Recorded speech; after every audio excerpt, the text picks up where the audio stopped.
Ô, Rodrigo, assim, pouco antes da gente começar, tu me mostrou uma pedrinha. Deixa eu ver essa pedrinha aí. Não é bem treta, não, mas... Primeiro vê esse aqui. Quase que eu dei um pulo, cara. Olha, já dizia o sábio Salomão, ninguém é hétero quando a barata é voadora, né? mas por que eu tô mostrando a barata? Você vai entender. Tá bom. É porque, assim, não quero treta, mas há pouco tempo eu fui desafiado aqui. O Sérgio veio aqui, ele fez um Ciência Visita aqui no Flow, e eu e o Jean estávamos na mesa e a gente estava falando mesmo de E, aliás, Sérgio, um abraço pra você. Eu estou lamentando você não estar aqui no bate-papo, de coração. Você sabe, com muito respeito. E uma das coisas que o Sérgio falou é o seguinte, eu vou trazer um fóssil aqui, e eu sei que foi o recorte, não foi exatamente o que ele falou, mas no recorte, assim, o Sérgio Sacani desafia Rodrigo. E colocam lá, né? Eu vou trazer um fóssil que eu tenho na minha casa e vou provar pelo fóssil aqui, vou medir o fóssil aqui. Achei que foi uma força de linguagem, porque ninguém tem como medir um fóssil em loco assim, se você não tem aparelhagem laboratorial para pegar, né, toda a questão ali do... Ele vai falar melhor de datação do que eu, mas já que ele não veio, eu vim e trouxe o fóssil, que era para ele trazer. E esse fóssil, você pode ver qual câmera que tá com o melhor close aí? Deixa eu ver. Não sei se é a do centro aqui, você já conhece aí. Aí, Genzão. Pega aí. Isso aqui é só abrir, né? Pode abrir. Aí dentro, essa baratinha, você vai entender porque que eu dei a barata também. Isso aí é um trilobita. É um trilobita. Pô, cara, isso daqui é só umas ranhuras que tu fez na pedra. Umas ranhuras, é um trilobita. Aqui, não é não, família? Olha aí, dá pra ver, Jean? É um dos mais antigos tipos de fósseis que existem. Lembrando, bem claro, que eu não sou paleontólogo, então essa é uma área que eu namoro com admiração à distância, mas não sou especialista nela. Só que, olha que interessante. Eu vou deixar até que o Marcos fale mais sobre isso. Um fóssil desse, por que eu coloquei a barata? Se, pela lógica, essa rocha aqui tem milhões e milhões e milhões de anos, e o fóssil está dentro dela, então ele tem que ter mais tempo ainda. Lógico. Se você pega uma caixa e coloca cimento em volta, e o cimento tem 400 anos, a pessoa que está ali tem que ter no mínimo 400 anos, porque o cimento está fora. Concordo. Só que, se eu deixasse uma barata como essa, ao relento, quanto tempo, ou mesmo ao relento ou sob condições, não importa, quanto tempo, daqui a 3 meses, o que sobraria dessa barata? Nada. Mas aqui sobrou tudo. Como é que aqui pode ser milhões de anos? É a pergunta que eu ia fazer para o Sérgio. Se tem milhões de anos, eu não estou chamando o trilobita de barata, mas só fiz uma comparação. Se ele ficou milhões e milhões de anos para se fossilizar, não era para sobrar absolutamente nada. E como é que vocês, então, explicam isso daí? Antes de passar a palavra para o Marcos, eu queria dizer 2 coisas para a galera que está escutando a gente. Eu não quero dar carteirada, não é essa a questão, mas por que eu pedi o Marcos para vir? É muito simples. Eu vou dar um exemplo aqui, a galera vai entender. Eu não gosto de treta e faço aqui à distância, sem nenhuma demagogia, um elogio ao Sérgio. O Sérgio sempre se demonstrou muito educado. Assisti poucas coisas dele, confesso, mas sempre se demonstrou educado, diferente do Pirula, por exemplo, que é desbocado, que quer ganhar no xingamento, no palavrão. Acho que, sabe? Você já tretou com o Pirula, cara? Ele tretou comigo, eu não tretei com ele.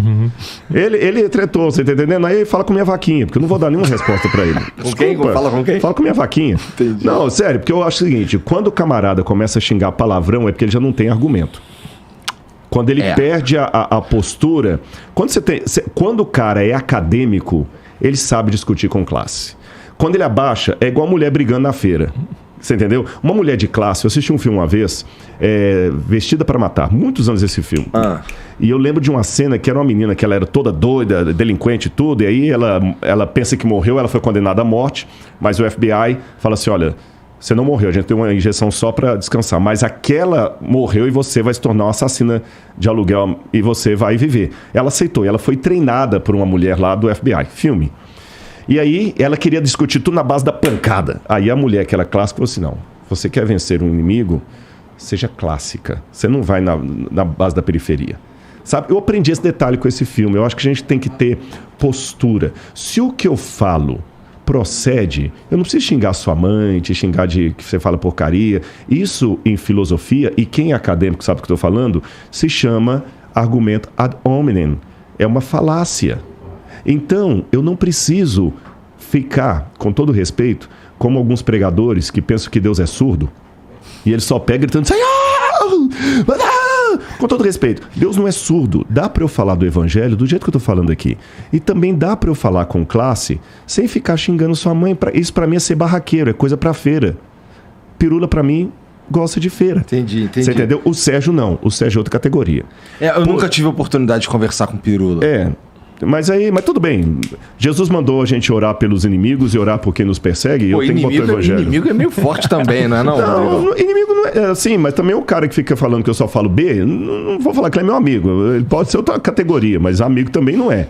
Né? Mas tudo bem, não tem problema não. Eu nem queria falar do Pirula. Paz e amor pra você, fica na paz, continua me xingando aí à vontade e vai falando com minha vaquinha. Agora, com relação ao Sérgio, o que acontece? Quando ele falou aquilo, originalmente nós estaríamos com uma outra pessoa aqui, um outro convidado, não é? Aí o outro convidado não pôde vir por qualquer razão, eu mesmo sugeri pro Bruno, falei, Bruno, eu bateria um papo com o Sérgio, mas eu gostaria de uma coisa. Estou explicando para o pessoal de casa entender. Eu queria trazer alguém comigo e vou explicar a razão.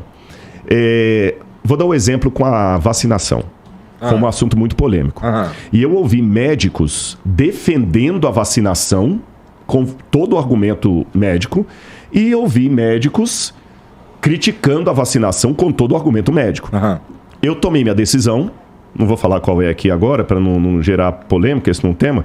Eu tomei minha decisão sobre a vacinação pelo que eu ouvi.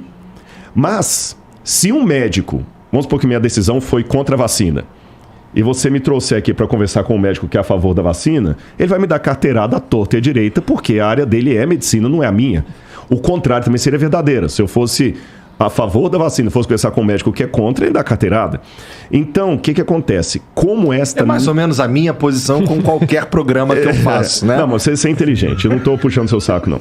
Então, o que acontece? Na área do conhecimento, tem aonde você se especializa e onde você não se especializa. Se eu fosse conversar com o Sérgio sobre arqueologia, sobre a crítica textual do Antigo Testamento, sobre hebraico, empréstimos da língua persa no livro de Daniel, coisas técnicas que eu dei aula semana passada na pós-graduação do UNASP. Não estou me exibindo, não.